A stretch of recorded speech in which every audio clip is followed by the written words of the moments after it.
Think it's paradise, no rules, unlimited women, and everything's cheap. And that's one of the realities that the American black woman has to consider when she moves to Africa. That black men have traveled here thinking that it's no rules, that things are, it's a paradise over here with the women, it's access to lots of women, and things are inexpensive. And if you coming here believing that unless you're in coupleship or you're part of a particular group, if you come in here believing that you have protection by American black men, you may be wrong. Okay, and I would argue that we are wrong. There's no organized set of brothers that have stepped forward and said, if you are a single black woman and you've traveled to Africa and you get yourself in a bind or you just need support or maybe you need protection, we are here. You know, in the States, we had a period where a lot of us benefited from the guardian angels, right? This was just an organized vigilante group that, you know, kept us safe as we did buses and got on the L and coming back from work late at night. And we kind of understood that force was there. You know, the Nation of Islam offers the NOI, where, you know, they have an organized unit of men that at least, you know, for other Nation of Islam members, I'm sure, you know, I've known them to assist anybody if you connected to them in the community that will stick up for you, that will come back and, you know, talk to a shopkeeper or talk to a man that is, you know, being too frisky with you. But I don't know of any organized male group here that if I was in trouble, I could contact. The other issue is that, you know, you have men who have decided they're not trying to date us. They're not coming from the States and saying, I want to be in a coupleship with an American black woman.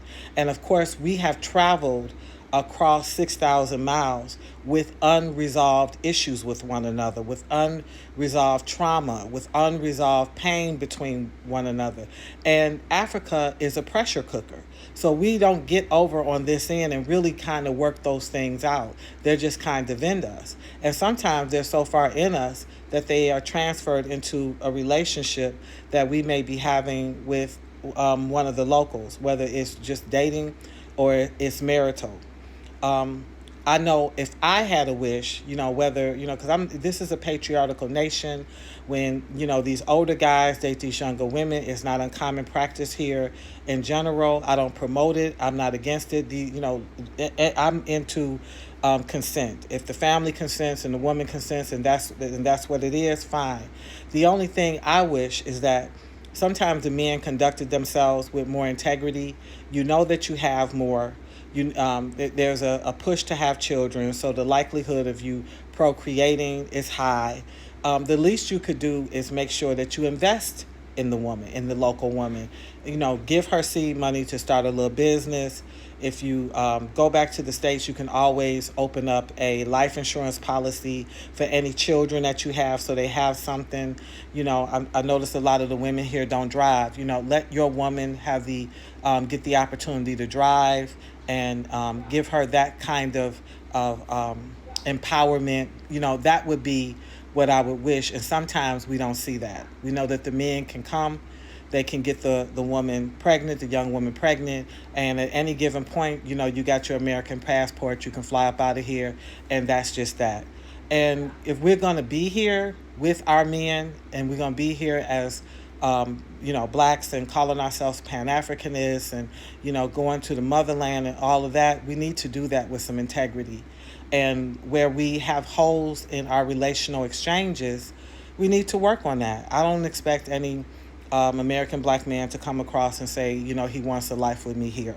The country is full of beautiful African women who are far more flexible. And if you're looking for submission, they're far more submittable because, you know, I am a particular prototype of woman. And in order to lead me, you have to have the qualities that's worth following.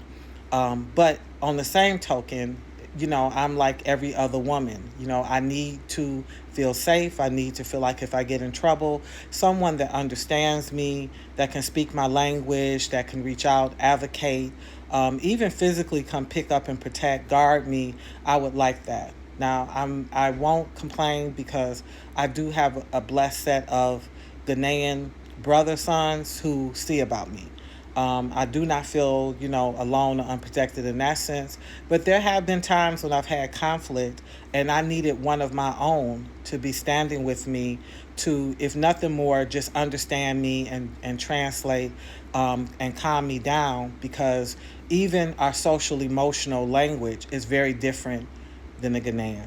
Okay, so this isn't male bashing, but this is just the truth. If you come in here, women, and you're gonna have those outbursts and get tough and get isolated with these men, you have to do that understanding that there is no set of men. There's no deacon of defense over here. Okay, there's no set of men that you can call on necessarily that will squad up and protect you.